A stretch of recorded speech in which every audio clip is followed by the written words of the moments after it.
বিদ্যুতের বর্ধিত দাম প্রত্যাহার, বিদ্যুৎ বেসরকারীকরণের বিরোধিতা এবং বিদ্যুৎ আইন ২০২৫ বাতিল সহ ৩ দফা দাবিতে খোয়াইয়ে মিছিল ও ডেপুটেশন কর্মসূচি পালন করল বিদ্যুৎ গ্রাহক ও কর্মচারী কল্যাণ সমিতির খোয়াই মহকুমা কমিটি। আজ সংগঠনের উদ্যোগে মিছিল করেই খোয়াই বিদ্যুৎ দপ্তরে পৌঁছে আধিকারিকের কাছে দাবি সনদ তুলে দেওয়া হয়। কর্মসূচিতে উপস্থিত ছিলেন সিপিআইএম খোয়াই মহকুমা সম্পাদক তথা বিধায়ক নির্মল বিশ্বাস, ডিওয়াইএফআই রাজ্য সভাপতি পলাশ ভৌমিক, সিপিআইএম নেতা কানন দত্ত, গৌতম পাল সহ অন্যান্যরা। গোপাল সিংহের রিপোর্ট, আসাম প্রাইম নেটওয়ার্ক। আমাদের রাজ্যের বিদ্যুৎ দপ্তর এটা একটা জনদুর্ভোগের দপ্তর হিসাবে এখন তৈরি হয়েছে। আমরা দেখছি এই সময়ের মধ্যে অস্বাভাবিক হারে বিদ্যুতের বিল বাড়ছে।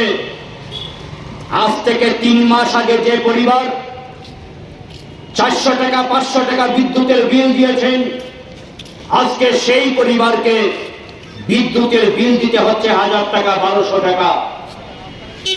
এইভাবে প্রত্যেকটি পরিবারের বিদ্যুতের বিল আজকে মারাত্মক জায়গায় গিয়ে পৌঁছেছে। জীবন জীবিকা নির্বাহ করতে গিয়ে এমনিতেই সাধারণ মানুষ দিশেহারা। এই ডাবল ইঞ্জিনের জমানায় নিত্য প্রয়োজনীয় জিনিসপত্রের দাম যখন আকাশ ছোঁয়া মূল্য বৃদ্ধি, এই সময়ের মধ্যে বিদ্যুতের মূল্য বৃদ্ধি সমস্ত কিছুকে ছাড়িয়ে যাচ্ছে। সেই সঙ্গে স্মার্ট মিটারের নামে সরকারিভাবে পরিকল্পনা করে জনগণের অর্থ লুটপাট করা হচ্ছে, তুল্যাবাজি করা হচ্ছে। বন্ধুগণ, আমরা জানি আমাদের রাজ্যে বিদ্যুৎ নিগম একটা সময় লাভজনক ছিল। পূর্বতন বামফ্রন্ট সরকারের সময় আমাদের রাজ্যে বিদ্যুৎ নিগম একটা লাভজনক সংস্থা ছিল। আমার আগের বক্তা বলছিলেন, আপনারা শুনেছেন যে কয়েকশো কোটি টাকা এই দপ্তর ফিক্সড ডিপোজিট করেছিল তার লাভের টাকা জমিয়ে।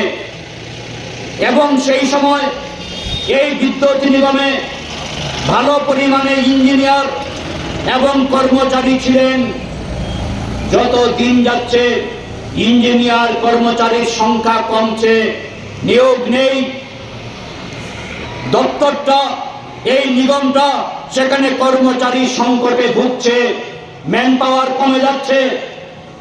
স্বাভাবিকভাবেই পরিষেবা দিনের পর দিন সেখানে তলানিতে গিয়ে ঠেকছে।